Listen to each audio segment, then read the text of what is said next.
ঝালকাঠিতে জনপ্রিয় হয়ে উঠেছে জমির অব্যবহৃত আইলে সবজি চাষ। বড় মৌসুমে জমির আগাছা পরিষ্কার করে তার উপরে কাদামাটি দিয়ে চাষ করা হচ্ছে বিভিন্ন ধরনের মৌসুমী সবজি।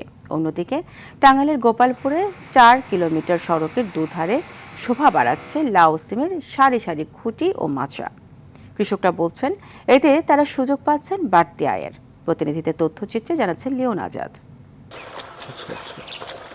ঝালকাঠি সদর ও নলছিটি উপজেলায় প্রায় ১২,০০০ হেক্টর জমিতে শুধুমাত্র বোরো আবাদ হয়ে থাকে। এসব জমির আইল অব্যবহৃত পড়ে থাকলেও সম্প্রতি কাদামাটি দিয়ে আবাদ করা হচ্ছে লাউ, কুমড়া, শিম, বটবটি সহ অনেক ধরনের মৌসুমী সবজি। রাসায়নিক সার ও কীটনাশক ব্যবহার না হওয়ায় স্থানীয় বাজারে রয়েছে এসবের ব্যাপক চাহিদা। চাল কুমার গাছ, বর্ষা কুমার, মিরা কুমার গাছ, লাউ গাছ লাগাই তাহলে এতে প্রচুর পরিমাণ কৃষি হয় এবং শাকসবজি ভালো হয়। সার লাগে না, ঔষধ লাগে না, কিচ্ছু লাগে না, খালি লাগাই থুইলে একটু জাহা মাহা দিলেই হয়ে যায়। এদিকে টাঙ্গাইলের গোপালপুর উপজেলার কৃষি কর্মকর্তার উদ্যোগ ও পরামর্শে রাস্তার দুই পাশের পতিত জমিতে শুরু হয়েছে লাউ শিমের ব্যতিক্রমী চাষাবাদ। বাঁশ ও খুঁটির মাছায় বেড়ে উঠেছে লাউ ও শিম গাছ।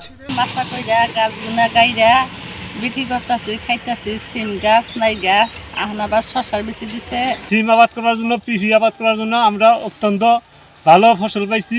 ব্যতিক্রম এ পরিকল্পনায় কৃষকদের সহযোগিতা দিচ্ছে কৃষি বিভাগ। এই ফসলটি অত্যন্ত স্বাস্থ্যসম্মত, এই ফসলের আবাদ বৃদ্ধি পাচ্ছে এবং এই বিষয়ে আমরা কৃষকদেরকে বিভিন্নভাবে এই জৈব চাষাবাদের বিষয়ে প্রশিক্ষণ দিচ্ছি, তাদেরকে পরামর্শ দিচ্ছি। কৃষকদের সঙ্গে আমরা বিভিন্ন সময় এই বিষয় নিয়ে মিটিং করেছি, তাদেরকে আমরা উদ্বুদ্ধ করেছি।